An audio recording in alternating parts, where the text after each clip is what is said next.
Thank you, Mr. Chairman. I want first the chairman of the Rules Committee, Mr. Sessions, for making this amendment in order, and along with his committee members.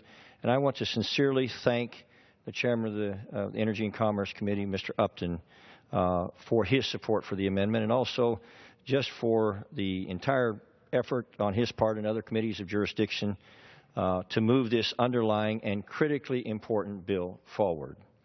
Mr. Chairman, our national security and the reliability of our electric grid are inextricably related.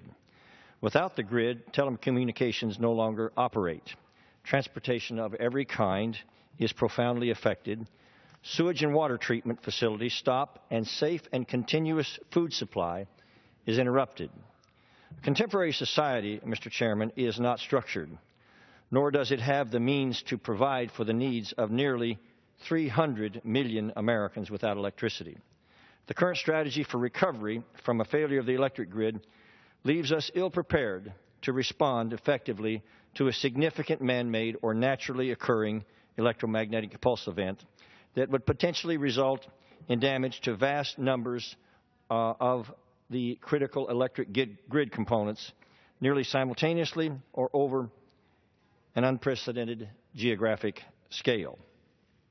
Mr. Chairman, the negative impacts on U.S. electric infrastructure are potentially catastrophic in a major EMP or severe space weather event unless practical steps are taken to provide protection for critical elements of the electric system. Nearly a dozen studies, including those by DOD, DOE, the Army War College, the National Academy of Sciences, and the Bipartisan Electromagnetic Pulse Commission, have all come to the same conclusion. The United States bulk power grid is critically vulnerable to severe space weather and electromagnetic pulse, and this represents a profound danger to this nation. We have now spent billions of dollars hardening our critical defense assets against electromagnetic pulse. However, the Department of Defense depends upon the unprotected civilian grid within the continental United States for 99% of their electricity needs, without which they cannot affect their mission. Some of America's most enlightened national security experts, as well as many of our enemies or potential enemies, consider a well-executed, weaponized electromagnetic pulse attack against America to be a, quote, kill shot against America. It is astonishing that our civilian grid remains fundamentally unprotected against severe EMP. And for it to remain so is an open invitation to our enemies to exploit this dangerous vulnerability. Mr. Chairman, my amendment amends Section 215 of the Federal Power Act by creating a protocol for cooperation between industry and government in the development, promulgation, and implementation of standards and processes that are necessary to address the current shortcomings and vulnerabilities of the electric grid from a major EMP event.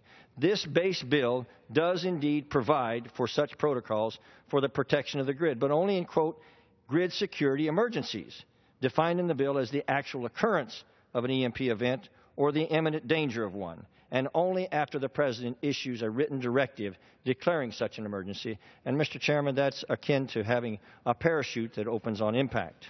The nature of this threat is such that if there is a true emergency, it may be too late to effectively respond.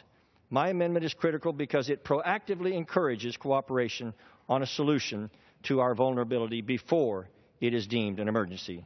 Now, Mr. Chairman, finally, I would just say that we live in a time where the vulnerabilities to our electric grid, our most critical infrastructure, are big enough to be and still small enough to be addressed. And this is our moment. And I would appeal to my colleagues to support this vital amendment to protect Americans and our national security from this dangerous threat. And I thank the chairman, certainly.